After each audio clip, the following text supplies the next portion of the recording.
Hi everyone, this is Roger with Driving Across Japan. Today, we're starting here at Nagano City. We'll drive to Jigokudani Monkey Park in Nagano Prefecture. And then we'll make our way to Kusatsu Onsen in Gunma Prefecture. So settle in, relax, and let's enjoy the drive.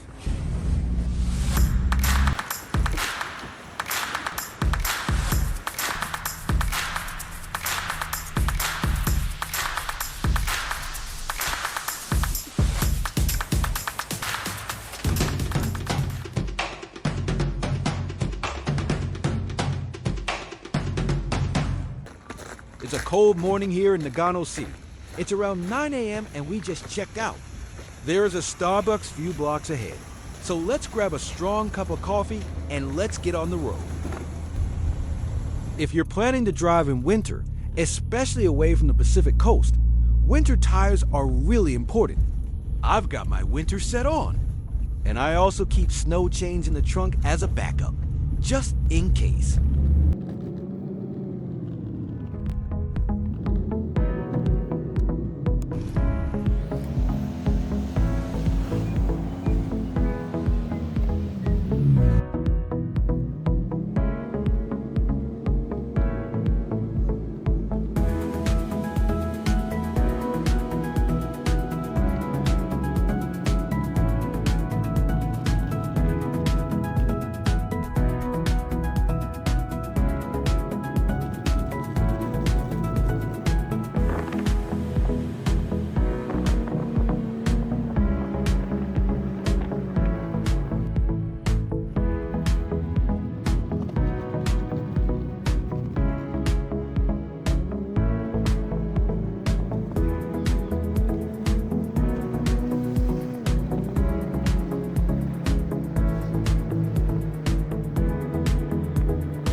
Here we are!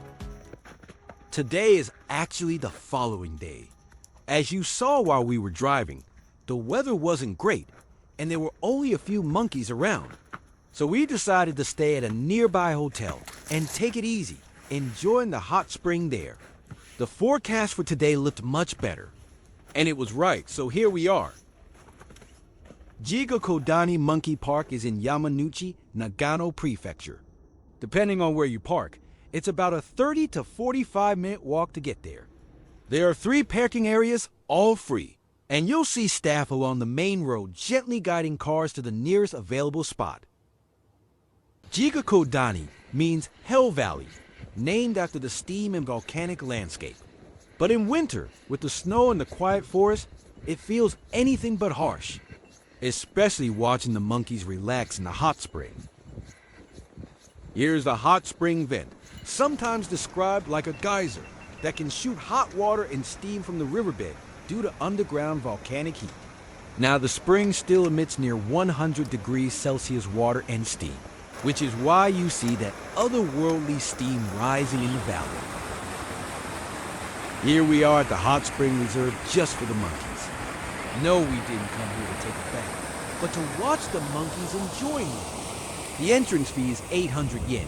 And honestly, it's worth it. The scene feels unreal, and it's something you don't get to see very often. In winter, the park is open from 9 a.m. to 4 p.m., and the best time to visit is in the morning when there's plenty of natural light. Since the park sits down in the valley, later in the day, everything falls in the shade. If you can visit outside of national holidays or weekends, you'll usually find fewer visitors. That said, this is a very popular winter destination, so it's normal to see large crowds here. All right, ready to see some serious monkey business?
One last thing.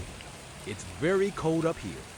Dressing in layers is a good idea because while you're walking uphill, you stay warm. But as soon as you stop, that heat disappears pretty quickly.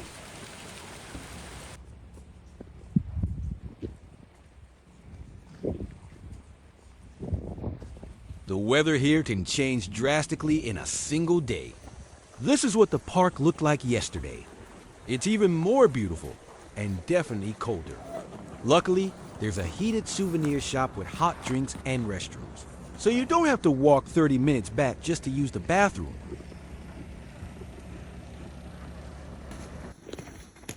Back at the base. Next destination, Kusatsu Onsen. Apart from winter, the trip takes around 45 minutes to Kusatsu. As the road connecting them is closed in winter, we've taken the long route. Look, winter really suits this place.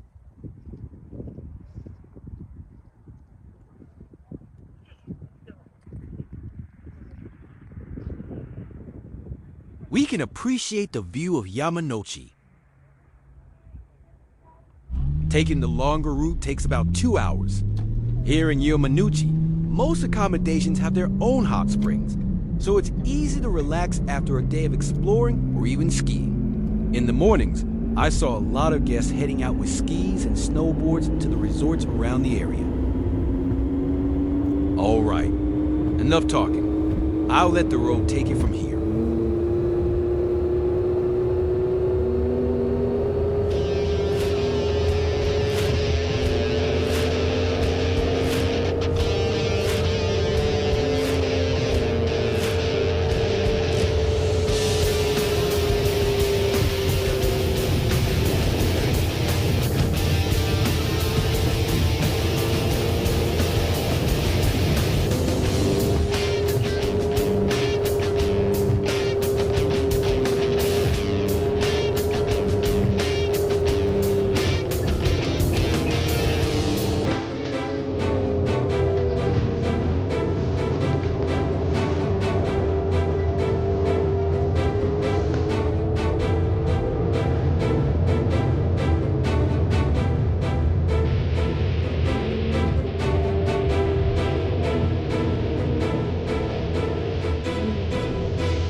This is Sentinel Falls, located just outside Kusatsu Onsen.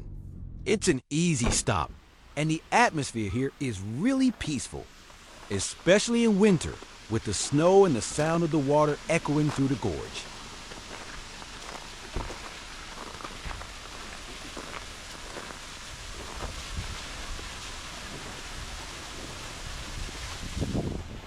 If you're visiting in winter, just be careful. The path and steps gets icy and slippery. Good shoes and slow steps make a big difference. A few minutes later, and here we are arriving in Kusatsu Onsen. It's starting to get dark, so we're going to find our accommodation and parking while there's still some daylight. Parking on an icy lot in the dark is something I'd rather avoid if possible. We'll be staying here for 2 nights, taking some time to relax and enjoy the different hot springs in the area. Tomorrow's forecast looks better, so hopefully we'll get to see Kusatsu at its best. In the next video, we'll explore Kusatsu in the daytime and at night, and take a closer look at what makes this onsen town so special. So stay tuned. Thank you so much for coming along on this winter drive. If you enjoyed the video, please consider liking it and subscribing. It really helps the channel grow and lets me keep sharing these journeys with you.